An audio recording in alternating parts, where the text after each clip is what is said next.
Thanks again, everybody, for joining us for our call for the last parts of 2024 as we switch to our new calendar year in 2025. I'm going to have Leah start with some of the disclosure stuff. She'll then hand it off to me, and we'll get moving here. We got a lot to talk about. So, Leah, can you read the disclosures for us? Yeah, thanks, Jeff. So welcome everyone to the RCAT Holdings Fiscal 25 Second Quarter Financial Results and Corporate Update Conference Call. After today's presentation, there will be an opportunity to ask questions. To ask a question, you just can submit it through the Zoom Q&A function. Hopefully Stan will be back in to moderate that.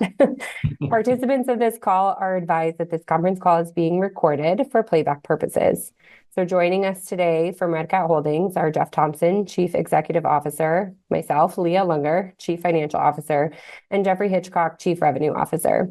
During this call, management will be making forward-looking statements, including statements that address RCAT's expectations for future performance or operational results. Forward-looking statements involve risks and other factors that may cause actual results to differ materially from these statements. For more information about these risks, please refer to the risk factors described in RCAT's most recently filed periodic reports on Form 10-K and in RCAT's press release that accompanies this call, particularly the cautionary statements in it. The content of this call contains time-sensitive information that is accurate only as of today, December 16th, 2024. Except as required by law, RCAT disclaims any obligation to publicly update or revise any information to reflect events or circumstances that occur after this call. It is now my pleasure to turn the call over to Jeff Thompson, Chief Executive Officer. Jeff, go ahead. Thanks, Leah. So just a little bit of housekeeping again, as we usually start off. Like I said, we got a lot of fun stuff to talk about. Today's news and a few other great things that are happening, and Jeff's updates and a little bit more color on guidance. But not all of it's going to be super fun. We do have a little bit of sad news, and I'm going to hand this over to Leah for a second here. Thanks, Jeff. So I'm just going to take this opportunity to inform everyone that I have resigned as CFO of RCAT due to family reasons. Just to share a little, one of my children has a disability and his needs have increased such that I can no longer devote the time required to do my job well. This has been an extremely difficult decision, to say the least. I'm very sad to be leaving, especially at such an exciting time for the company. But I've chosen to prioritize the needs of my family and truly the needs of the company. On a more positive note, I'm also actually 5 months pregnant. So we've been planning for, some kind of interim support after I have the baby. So now with this change, we're just kind of accelerating that timeline. Jeff, I'll let you add anything that you want to that. Thanks. Yeah, this is, we're sad to see you go, Leah. We have the only good news out of this is that we do have a bunch of candidates that we've been talking to help when Leah had the baby. There's some great CFOs with some industry expertise in the drone space that have been doing it for quite some time. So I think this is going to be, we're going to be okay. We're going to miss Leah. But we have been kind of planning for this. We're just going to have to accelerate everything. So with that, I'm going to kind of move on into some of the stuff that's happened. Mostly today, I've been on the phone all day. Everybody wants to know about what's going on with this new partnership that we did with Palantir. And it is really amazing. We've been working with these folks since AUSA in DC. And what we're doing now is we're taking the Black Widow, which is the winner of SRR Sole Source, which is going to be 12,000 drones out there. And we're partnering with Palantir's visual navigation and their artificial intelligence, Maven, I always say it wrong. So this Black Widow is going to be one of the most capable birds ever fielded by the DoD. And it fits in your rucksack. I keep saying that all day long. So this drone has a capability to identify objects. It can, let's just go back to some of the high level stuff, and Jeff will dig into this because he's been selling drones for forever. The two biggest problems that you're going to face when you're at a battlefield right now is EW, electronic warfare, which we actually have some great testing that we've done and completed in EW World with Doodle. And again, Jeff will dig in a little deeper. And GPSs don't work in any battlefield. They're basically useless. Our goal is to not even ship a GPS on the Black Widow in the future and just continue to utilize visual navigation. The visual navigation that Palantir has is unlike no other. There's 40 companies out there trying to do this right now, but they have access to real-time capabilities in the satellite images. So if you're in a battlefield and 3 of the buildings disappear and the road disappears, most visual navigation will not work anymore. We can get real-time updates to that mapping that you're comparing the visual, what the camera sees to what the map you have on board, the Black Widow. So this thing is going to be very difficult to defeat in the battlefield. And when you add our strike capabilities, you're really giving a warfighter something that's going to make them safer and more lethal. So that's a really great thing that's just happened, and we finally announced it today. But we've been working on this for quite some time. They're already working on the drones and integrating this. So a lot of good stuff that's going to happen there. The other question we got with this deal is, how does this work financially? So this is just going to add additional revenue to each drone that we sell. We haven't put the pricing out yet. We haven't put out the revenue share that we're working with Palantir. But this is going to be very high margin software that's going to go on every bird that if people want visual navigation, specifically visual navigation, that we believe is going to be the best in the drone space. So this is going to be an add-on. It'll bring our margins up even once we get to the 50% gross margins with just the hardware side. This software will add to our margins and hopefully accelerate our path to profitability. Just going to touch on guidance a little bit because we'll be coming back to it. And we upped our guidance from 50 to 55 million goalposts, and we put some kind of wide goalposts out there, 80 to 120. So that's basically, adding what we think SRR related revenue is going to be to the total. The wide goalposts are, we're not completely into all the contracting that we need, which will be happening in the next few weeks. We will be probably having an analyst day in New York in early January. We're hoping to pin it down before tonight. So we'll be actually giving an update just in a few weeks after the holidays, and we'll be able to give you more detail on all the contracts that we've been signing and maybe firm up those goalposts a little bit for everybody. But with that, I am going to hand it over to Jeff Hitchcock, our CRO. Thank you, Jeff. Thanks everybody for joining. I'm looking at the numbers. It's astounding that we have like 1.1. We have 1,100 people watching this right now, and it wasn't too long ago. It was 10 or 12. So thank you all for joining. I do want to take a minute and thank Leah for everything she's done for the company up to this point. I wish her the best. I understand her reasoning for it, but it does make me sad. She was a joy to work with. Hopping into a little bit of what we got going on. So first and foremost, since the SRR announcement about 3 weeks ago, we have been inundated by customers requesting quotes and pricing in response to RFPs, both through DoD, USG, and internationally. And I think as of Friday, the quotes that have gone out the door are right around 14.7 million. This is no SRR customers. This is all Black Widow customers. Preponderance of those are going to be US DoD.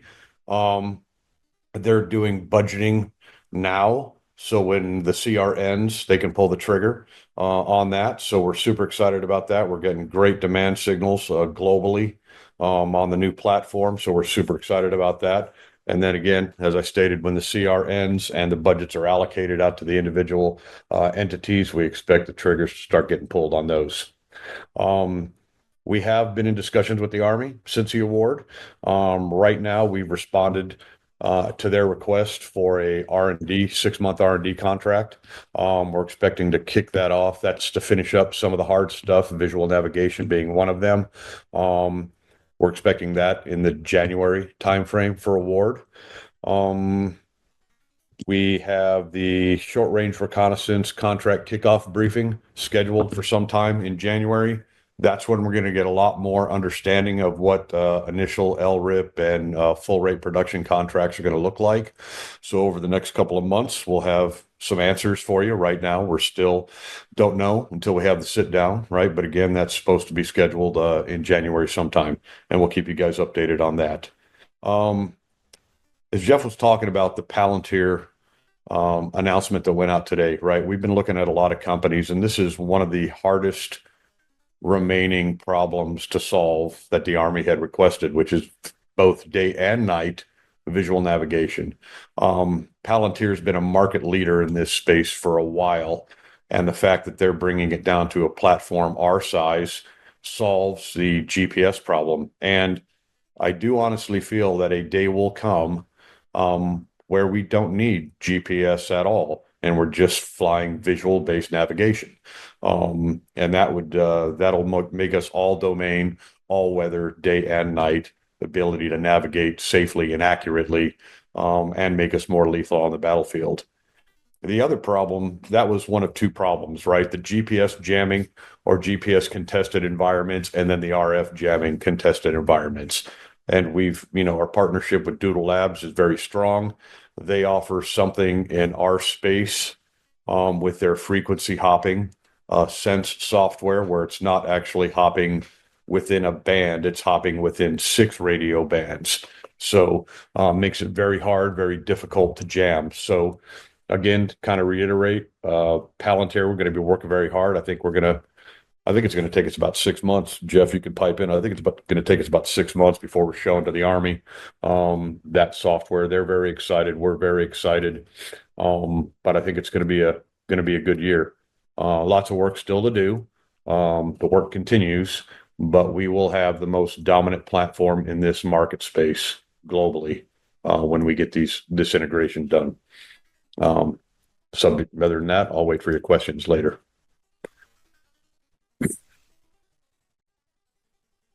Before we hand it off to Lee, I just want to, translate some of the Army speak from Mr. Hitchcock. The CR, he's talking about the continuing resolution on budgets. So that money is going to be loosened up pretty soon. It just needs to be signed. On some of the contracts that he was talking about, again, we're getting additional newfound money. That's going to be approximately $3 million, Jeff, I think you said, that we're going to get in January for these new features. LRIP continues to still start in the first half of 2025. Full rate production still starts in the second half of 2025. And since I'm the guy that's been dealing mostly with Palantir, we're going to have the software on that drone a lot quicker than that. We're hoping to demo it in just 2 months to the public. So we will have it ready for LRIP. That software will be ready. Now, another exciting point is once we have it integrated fully onto the Black Widow, we're going quickly right on to the Flight Edge 130, probably be into the Triton version when we put visual navigation on there, because we'll be putting the Doodles technology on the Edge 130. So it'll also be able to do EW and go through GPS denied locations. The two hardest things to do on a battlefield with small drones, and we have that cured. And not only that, we have artificial intelligence from the best artificial intelligence in the world on our drone. It's really great. So with that, I'm going to hand it off to Leah. Take it away. Great. Thank you, Jeff.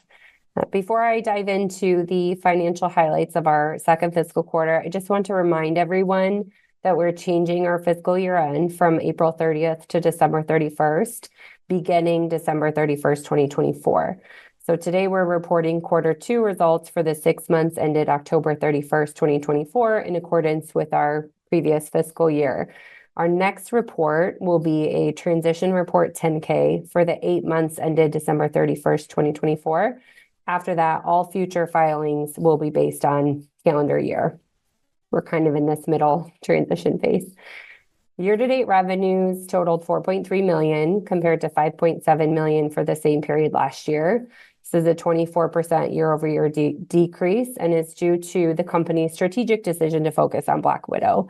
While we're still selling the Teal 2, we have dramatically shifted manufacturing and sales efforts to prepare for mass production of Black Widow in calendar 2025, prioritizing long-term growth over short-term revenue. Similarly, gross margin year to date was negative 12% of revenue compared to positive 25% in the same period last year. This was primarily due to the final delivery of the prototypes for the SRR Tranche 2 program at the start of the fiscal year. Also, our focus on Black Widow and Web led to lower than planned production quantities of Teal 2, which resulted in lower than targeted gross margins. In spite of this, our efforts have been successful, and we're thrilled to have been selected as the winner of the U.S. Army's Short Range Reconnaissance Program of Record. We plan to, we've said this before, but we plan to produce the Black Widow for several years, steadily increasing margins over time. Additionally, during Q2, we closed the acquisition of FlightWave, adding the Edge 130 to our product mix. So now with our family of systems, we expect to reach up to 50% gross margins in the future under mass production. So cash used in operations totaled $12.5 million, representing an 11% increase compared to the same period last year. This is similar, right? In the second fiscal quarter, we began to increase staffing and other resources to ensure our ability to fulfill the demands of not only the Army contract, but also other sales of Black Widow, Web, and the Edge 130 that we anticipate in the future. We ended the quarter with $5.7 million in cash and accounts receivable and have since closed an additional $6 million financing. So we're still evaluating our long-term cash needs as we prepare for future growth. And with that, I'll turn it back over to Jeff. I should specify, Thompson. Yeah, great. So we're kind of moderating ourselves here. We're not, the practice round, it was much easier when Stan was guiding us around here. I can take questions, Jeff, if you want. I've got that pulled up, so I can do that. I know. Right. Yeah, he just emailed me a bunch of the ones from some of the analysts on there. So, but let me just also just kind of round up, because a lot of I bet you all the questions that are going to be coming in are about fundraising. So as Leah just said, we've got cash in the bank. We ended the quarter. We just closed on $6 million worth of, we got some more cash. We got about possibly $3 million coming in January from the new features on the Army. We believe that the debt holders have warrants that are not cashless, that are way in the money. We expect them, now that their shares are registered, to probably exercise those. That's another $5 million. So we are very healthy to wait till we need to make a decision to hopefully raise as little money as possible. As we also have been notified that we should be applying for the Office of Strategic Capital, which does loans between 10 and 150 million. They just appropriated $998 million for that program. It's available now. We're applying for it in early January. We're supposed to know by the end of February, early March, if we can receive that 10 to 150 million. They only want to give it to 10 or 15 companies. There's about 15 categories. I think we check off six or eight of them. We're a perfect candidate. We have a program of record. So we hope that we can get that strategic capital. It's a very low interest. And there's also, you can read it. It's all out there publicly that you can also waive repaying the loan for years. So it's very grant-like type of funds. So we've got plenty of ways to access capital without dilution. And with that, I'm going to grab some of the questions as we've already had coming in. The first questions are from Glenn Matson of Ladenburg. I'll read the questions. It's going to sound goofy when I read the questions, but I'll read them and then respond to them. I want to touch more on the relationship with Palantir. Can you talk further about how that came along, how much collaboration was done before, how much integration still has to get done, and was the relationship driven by customer asking for the two of you guys to work together? That's a great question. We are actually going to be working with a joint customer that requested this technology on one of our drones. I'll just leave it at that. We've been working with them for, like I said, since AUSA in early September, and we hope to have this complete in the next couple of months. For at least initial testing. So this is moving pretty quickly. Also, is there upside from Palantir built into the guidance? And if not, can you frame how much upside it could provide? Well, that's actually a good question. So we did give guidance of 80 to 120 million. That does not include any additional revenue on each Black Widow drone that will probably, I don't think anyone's not going to want to take this software. So it'll be additional revenue on every drone that you get this Palantir VizNav and artificial intelligence on every single drone. So that will add to our guidance, but this is a relatively new situation and we haven't given pricing or any details yet. So once we have those pricings, that will add to the guidance.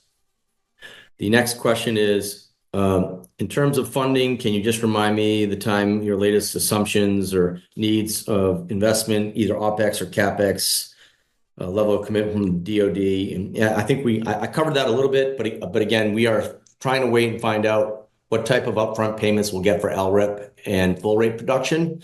And as I just mentioned, that we have the capital to get through that part. Next question.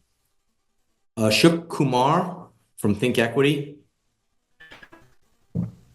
Would you expand on the previous question of what revenue per drone we can expect with AI software from Palantir?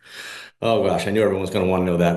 We don't have the per drone revenue number yet. We hope to get there as quickly as possible. We'll let the street know. And obviously, software has very high margins compared to hardware.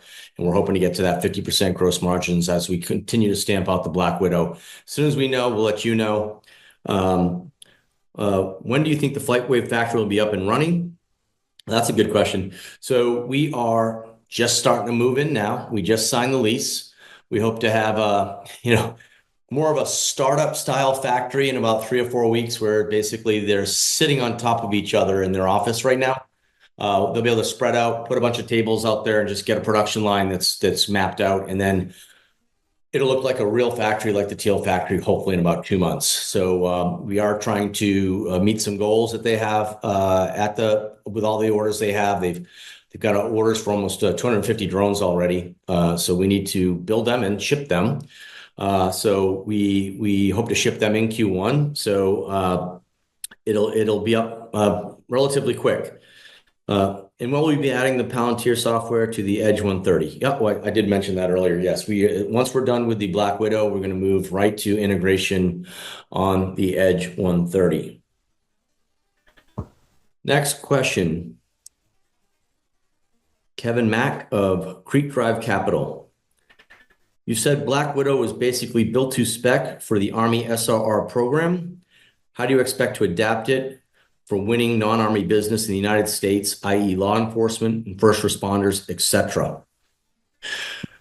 This is a really good question because there's actually some other things that we were going to bring up later. So the ban of DJI and Autel is passed the House.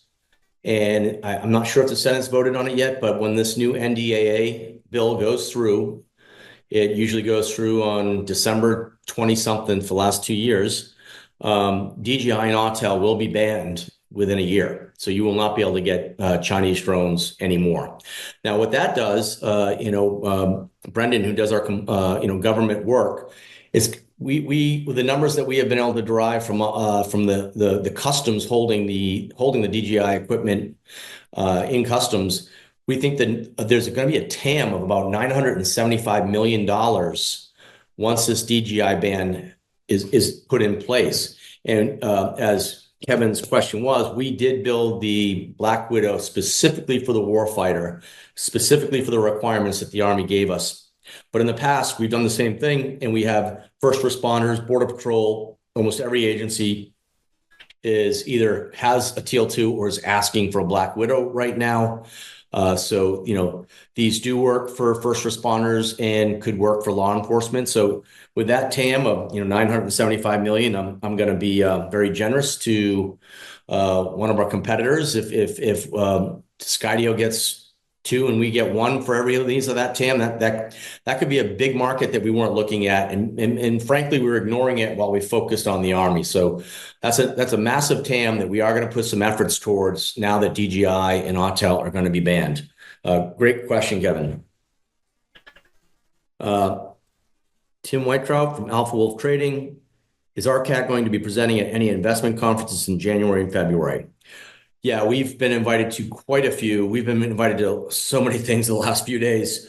We will get our conference schedule out right after the holidays, but there's going to be quite a few of them, and they're going to be some bigger banks than last year. I'll just say that. Here's one of the emails, chat that came in that I just got forwarded. Listened to the AVAV, that's Aero Environment FY call, and they said that small drone business is difficult, referencing RCAT financials, and that's why they did not participate in SRR. Well, that's interesting. Well, if they're looking at our financials right now, we haven't shipped a single SRR drone. So look at our financials in 2 quarters, and I think you'll realize when you have a product like this, it'll have 50% margins, and now with software on it that's better than almost anything in the industry, or better than everything in the industry. I'll just say that. And I will also remind that company that, and Jeff might have something to say about this, but they did participate in tranche 1. Enough said. Or down selected. There you go. They lost, we won. Okay. So that's all the ones that Stan keeps feeding me. I will have to go to the live ones as I don't have a feed anymore from Stan. Leah, if you have I've got this, Jeff. Yeah, I can read these in. Okay, so from Hassan Kakli, what is the competitive landscape for drones being able to land in the water, recharge, send data, etc.? Does anyone else have a partnership with a company like OPTT? I can address this. So the competitive landscape, there's not much competitive landscape actually for drones being able to land in the water, because that has to be a purpose-built drone, right? The only reliable one that I know of is AeroVironment's Puma, because it was purpose-built. I was there when they did it for amphibious ops. That being said, it doesn't necessarily have to land in the water.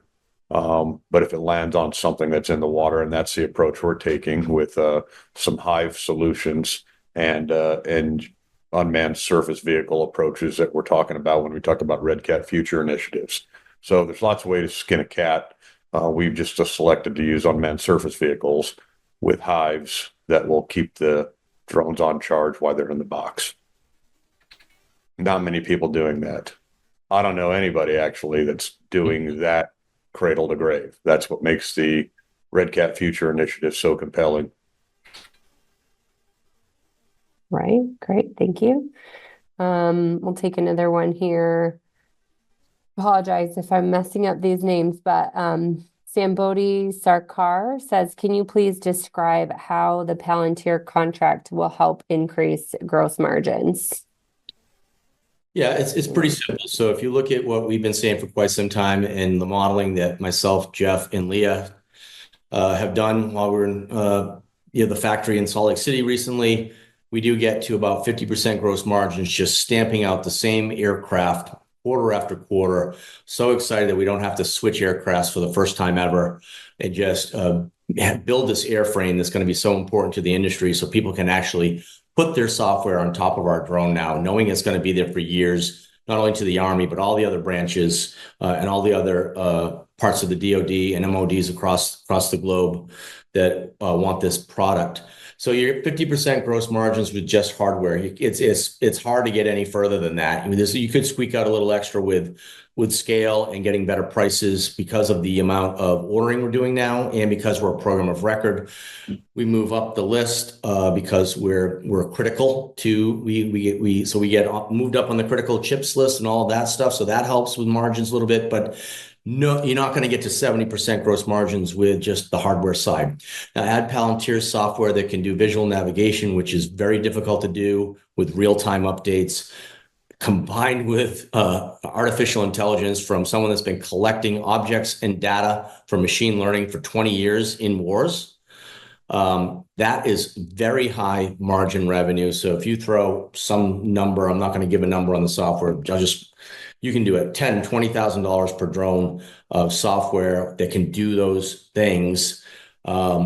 their margins are, up near 80-90%. So you put those software margins, add onto our 50% gross margins, you can dramatically increase the margins going forward, which hopefully gets us to cash flow profitability quicker. Thanks, Jeff. Okay, the next question here is from Akshay Rao. Have we seen any movement on NATO and other EU contracts that we're awaiting clarity on the SRR award? Any timeline expectations here? Like that he's pointing to Hitchcock. Why don't you answer that for us? Yes. Thanks for asking that question, by the way. I ask it every day. Yes. There were several NATO countries awaiting the SRR announcement. We are actively engaged with them. Timing we're not going to release at this point. As it continues to work through that, values we won't either until it continues to work through that. But part of that 14.7 over the last couple of weeks, some of that is for FMS cases, some of it's for direct commercial sales. But we have several opportunities for working in NATO. Actually, let me add to this. So, our guidance is with the new guidance is with SRR related revenue. And, I was going through the weekly forecast with Jeff and his team the other day. And one of the things that they did bring up, and so I'm going to probably scare Hitchcock right now, but we have no idea how to predict foreign military sales. They come in out of nowhere. They come in hot. We had a very large request the other day, but it wasn't for a class 1 drone. It was for a class 3 drone, and they thought we had one, but the number was huge. So, but they just coming out of anywhere. So there's no foreign military sales predictions in there, but I'm sure that we'll get some. All right, thank you both. It's important to keep in mind, folks, that right now we're in the process of doing the first engineering build, which is going to net some marketing assets.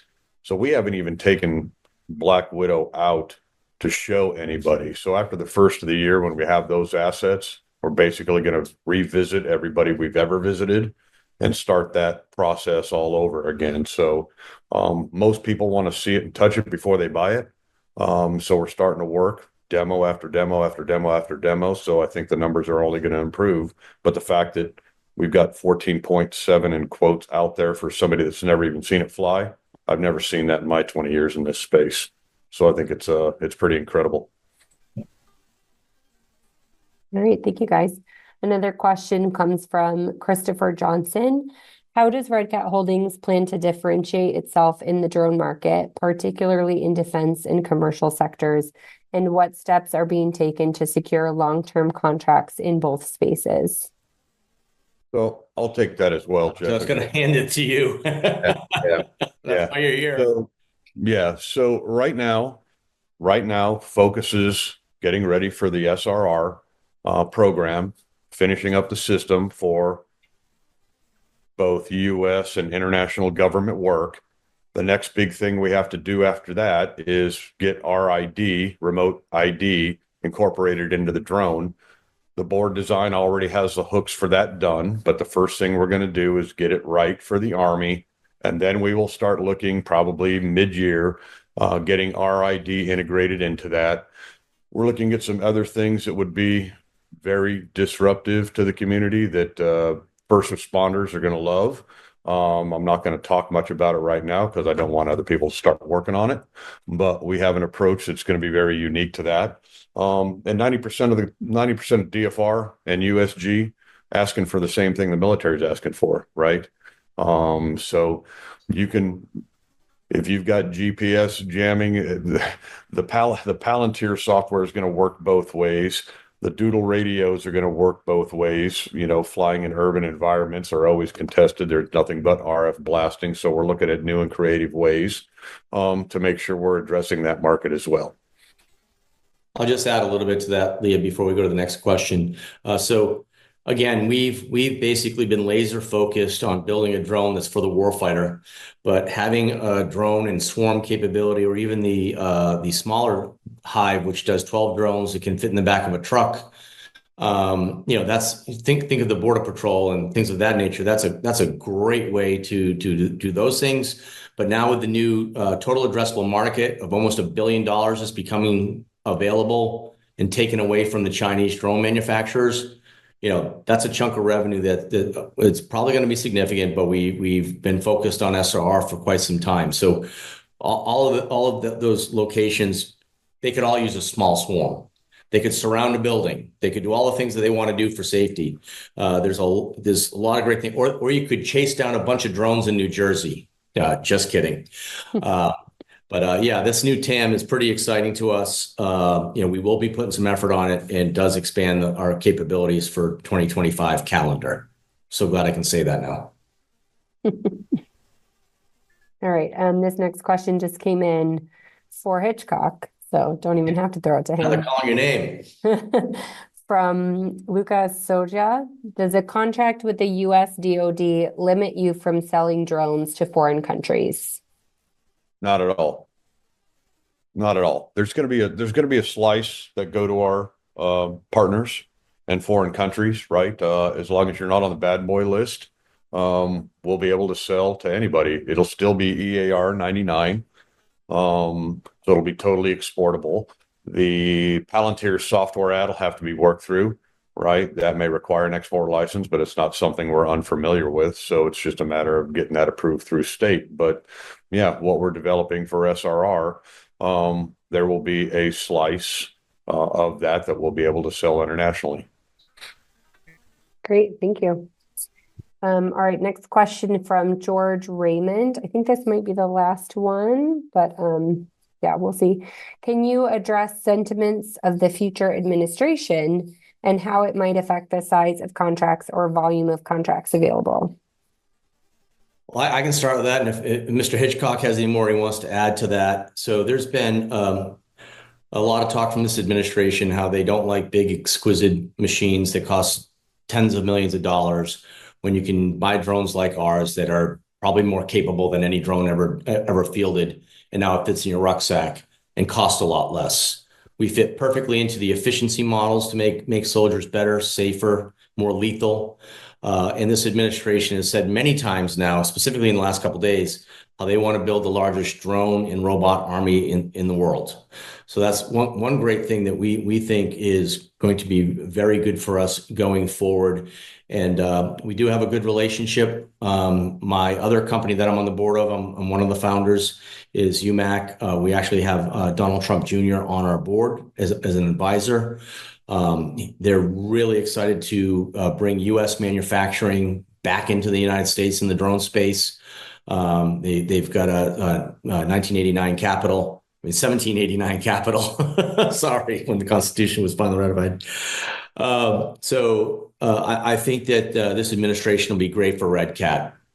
I think that's the last one, Leah.